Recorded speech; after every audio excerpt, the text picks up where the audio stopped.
Hello and welcome back. This is video number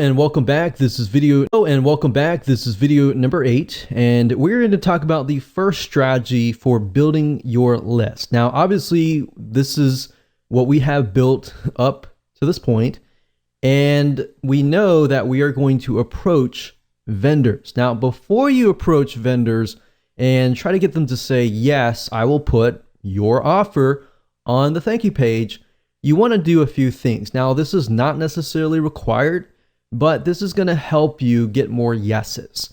So once you have everything in hand, what we highly recommend that you do is you set up your product on a real sales page. Now, you might be thinking, oh, this is so hard to do, but in reality, what I recommend that you do is taking what you learned in the previous video about getting a script written, finding a video spokesperson on Fiverr to read that script. All you have to do is you can do the same thing. Just get a script written, and you can find somebody like a copywriter to write a very, very short script that explains what your product is all about, how it's beneficial, what it offers, and just give it to a video spokesperson, get them to create the video, then upload that video onto a sales page with a buy button. And you can create buy buttons super easy via PayPal. Now, if you have any problems, you can get somebody else to create your sales page, but it's really not a complex process. The reason why we want to do this is because we want to put your product out in the public so that the public can see that you are actually selling this product. Like I said, it's not required, but what it does is it bumps up the perceived value of your offer. So when you actually approach vendors, you can say, hey, this product is actually being sold for $47, but I'm going to give it to your subscribers, your customers, for free. And it's going to be a win-win situation for your buyers, for you, because your buyers are going to be much happier, and then it's a win-win situation for everybody. So there are many different ways of approaching vendors, which we'll talk about in just a second, and how to approach these vendors with your specialized offers. So we're going to discuss what you must do and what you must avoid doing at all costs that can actually cost the deal. So let me go ahead and show you how to do that. Okay, so this process does take time. So a quick warning to you, but it's better to actually do this before you create your high value offer. And you really should be focusing more on this process than just actually creating the product itself. That's why I put so much emphasis on outsourcing your high value offer to somebody else, so you can focus primarily on this. Because really what it comes down to, this is very, very similar to joint ventures, building relationships and then getting vendors to say yes. It's very, very hard nowadays to approach a vendor or even approach somebody to get them to promote your product. And you really have to have a relationship or a connection between you and them, typically before they will say yes. Now, there are different ways to get them to say yes. And we'll talk about one way in this particular video, and then we'll talk about a different way in the video number 9. So this is basically the process. Step 1 is to create a connection.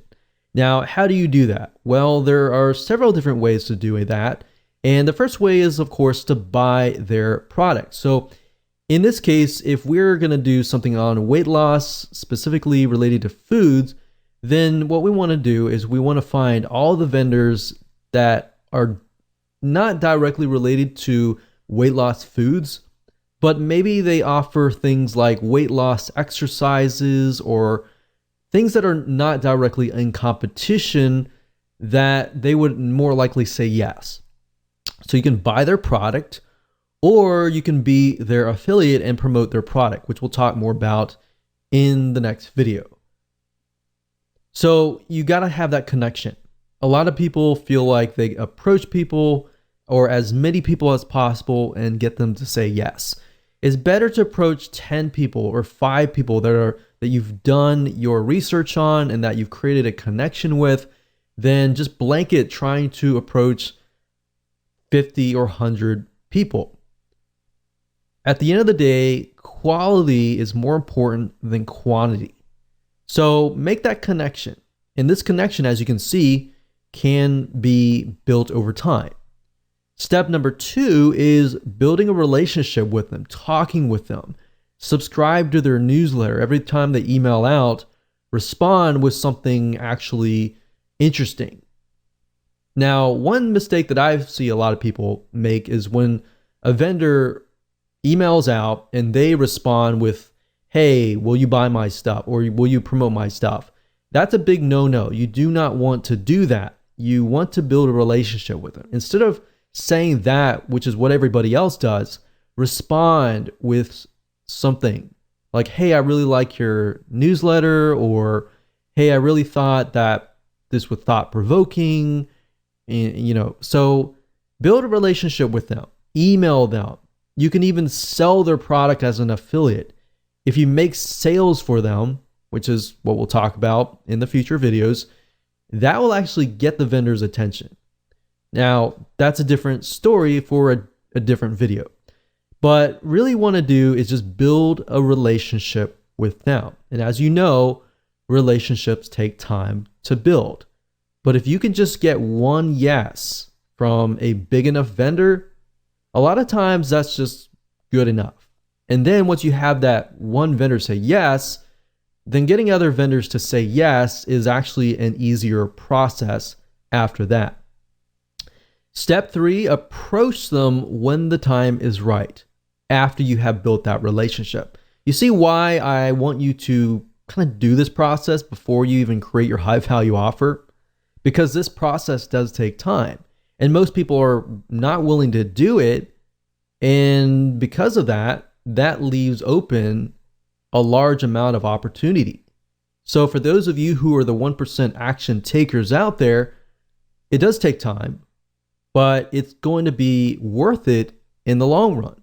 So step number 3, approach them when the time is right. Step 4, email them, but offer value.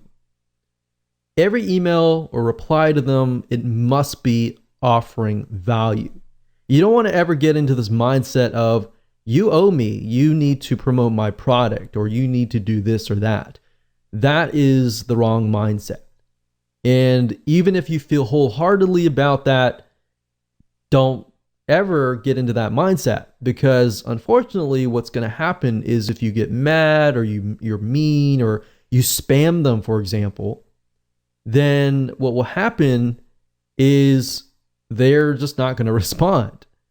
So step 5, don't get mad, don't refund, don't be mean or anything, because highly likely if they're an authority in their niche, they are more likely to know other vendors. So if you get mad at them, they're going to tell their friends, or it might just come up in conversation. And if that's the case, then it's going to be hard to break in to that niche. Does that make sense? So that's the process. Very simple, very easy to do.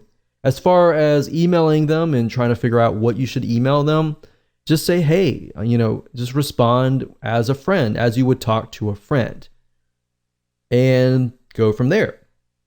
And then you can say, hey, for step 3, you can say, hey, I've got a product, not directly in competition with yours, but it's something that I really believe your buyers would really, really love. And I'm selling it for $47, but I really love your stuff and I really feel like this is something that's going to help your buyers. So I was wondering if you wanted to, I'm only going to offer these to a few vendors and I really like your stuff, so I wanted to offer that to you. So you see where we're going here? Because you have that connection, they're more likely to say yes. There's no guarantee, but they're more likely to do so if you've done the proper research. So with that said, let's move on to the next video, and I'm going to talk about a different way to create a connection without really building that close friend relationship. And in this type of strategy, you're going to be able to get on their radar quicker and they're more likely to say yes.